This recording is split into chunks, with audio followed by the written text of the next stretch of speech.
Welcome to the Savvy Dentist podcast with Dr. Jesse Green, the show where great dentistry meets great business. Listen in each week as we bring you an inspiring person who will share their story, ideas and business techniques to help you create a practice and a life you love. And now introducing your host, Dr. Jesse Green.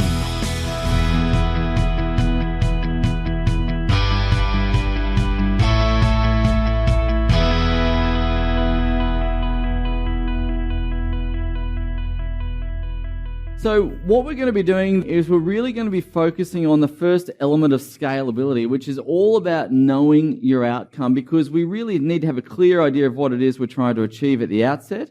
Because without that clear idea, obviously, we could end up anywhere. We need to know what our destination looks like. So when it comes to scaling and knowing what the destination looks like, there are a couple of challenges.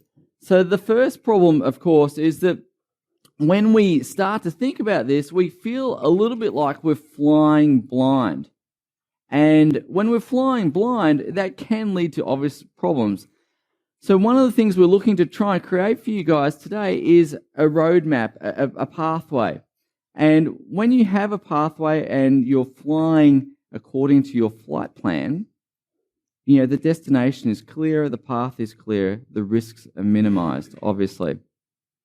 So what I like to refer to is, when I was going back to my military days, I had a couple of mates who were pilots, and they always used to refer to instrument-rated flying versus just vision flying. I can't remember the techo word for it, but looking out the cockpit window and steering your way over there. So if you're flying from Sydney to, or Canberra to Sydney, you take off from Canberra Airport, kind of head towards the Brindabellas, head north, watch out for Centre Point Tower, and, kind of make your descent around about that time, right? But of course, if you come across stormy weather or night times or whatever, obviously if you're flying purely just with that sole parameter, the risk of crashing into the mountains is much higher.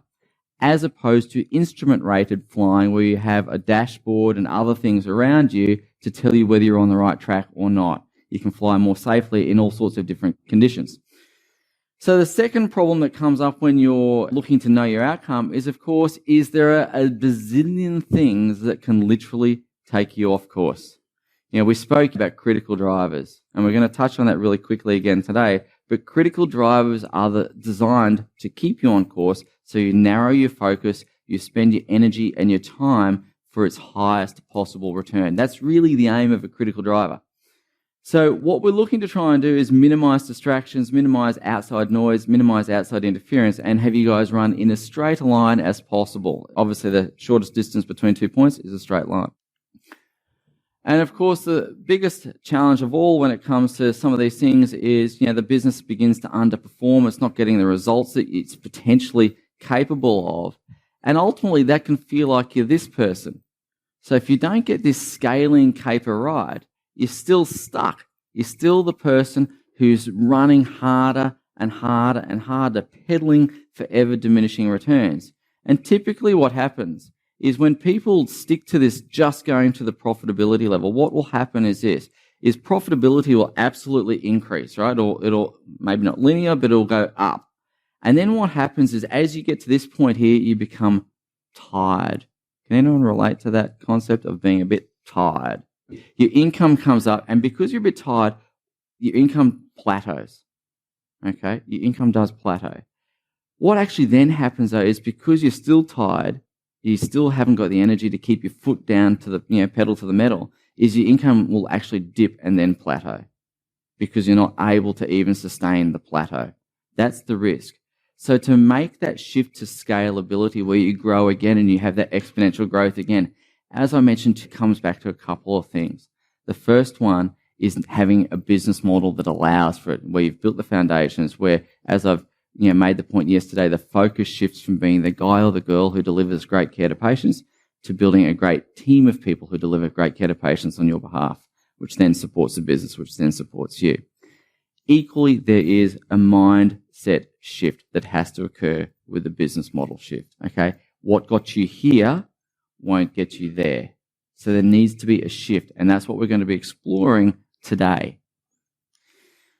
But let's look at the potential. If you get this right and you do this great thinking, and the prize for your thinking today is not a round of drinks at the bar, your prize for getting this right is having a really well thought out plan. And the gift you're going to give yourselves today is spend some time thinking on your business, not being consumed, being in your business, delivering care to people or dealing with this or that. It's the gift I'm asking you to give yourselves today is to spend the time really, really well, engage your brain at its highest possible level and think as deeply as you possibly can. Okay, if you know what you're shooting for, you're much more likely to get there. There is nothing more powerful than clarity, focus, and action. Nothing more powerful than that. But it begins with that vision. You'll have a safe and efficient course. You'll have that path laid out for you. It'll be the runway that's illuminated for you. You'll be able to see what's next. I'm going to do this first, then this, then this, and then this. And you'll be able to literally walk down that path knowing that you're not going to go off into the wilderness here and hurt yourself. Okay, that's really what we're looking to try and achieve today.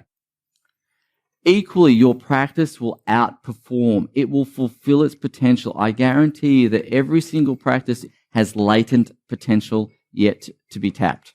Every single practice, okay? And what we're wanting to try and do is lovingly what I call squeeze the lemon to get every bit of juice out of it that you can. All right, but the whole idea is your practice actually outperforms. It fulfills its potential. You manage to get every last bit of goodness out of it. Okay, that's what we're looking for. And it allows you to break free of the tyranny of owner-operatorship and transition to true business ownership. True business ownership is a business that will run without you. It's one where you can be thinking about the business, working on the business, as opposed to being solely confined to delivering services. Right? You need to be able to transition to true business ownership if you're going to have any hope of scaling at all. Thank you for listening to the Savvy Dentist podcast with Dr. Jesse Green. For more free tools and resources, join the free Facebook group. Visit drjessegreen.com/Facebook. And for more episodes, visit drjessegreen.com/savvydentist.